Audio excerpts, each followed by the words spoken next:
विमल सागर जी महाराज साहब की 125वीं जन्म जयंती है उनकी।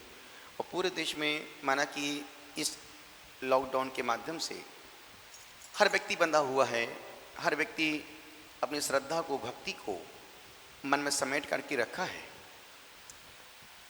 जहाँ जहाँ उनके शिष्य हैं, उस परंपरा के निर्वाह करने वाले साधक साधु हैं।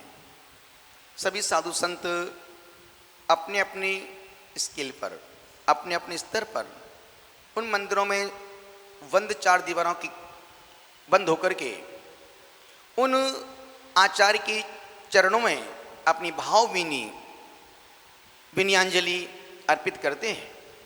क्योंकि हमने उनको 86 में देखा था, और 86 में जब मैं घर से आया ही था, मेरे गुरुदेव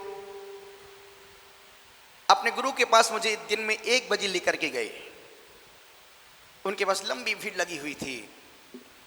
उन्होंने कहा, गुरुदेव मैं अपने भतीजे को घर से लाया हूं, इसका क्या करूं, इसको घर अपने पास रखूं या इसको वापस घर भेज दूं।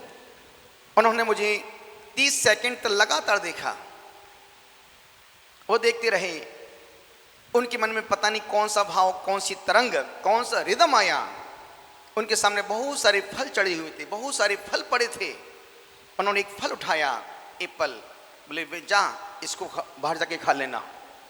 और पुष्पदंत से कहा, पुष्पदंत इसको छुल्लक किलक मत बनाना, इसको सीधी मुनि दीक्षा देना।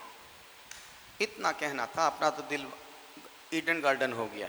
तो उस समय तो लगा कि यार सीधा मुनि पद कौन संभालेगा, कैसे रहेंगे।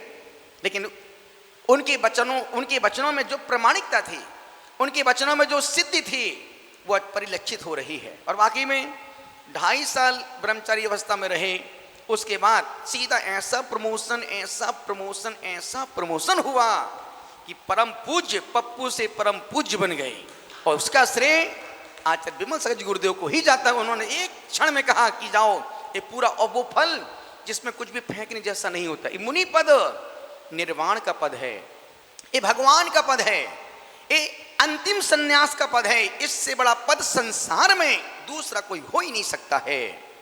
तो मैं सोचता हूं उन पावन वात्सल्य दिवाकर आचार्य श्री विमल सागर जी गुरुदेव के चरणों में मैं अपनी ओर से, अपने संघ की ओर से, अपने भक्तों की ओर से आदरांजलि, भावांजलि, उनकी साधना, उनका त्याग, उनका वात्सल्य अपूर्व, अद्वितीय, अनुकरणीय था। मैं उनके चरणों में प्रणाम करते हुए अपनी भावांजलि समर्पित करता हूं। बोलो आचार्य श्री विमल सागर जी महाराज के।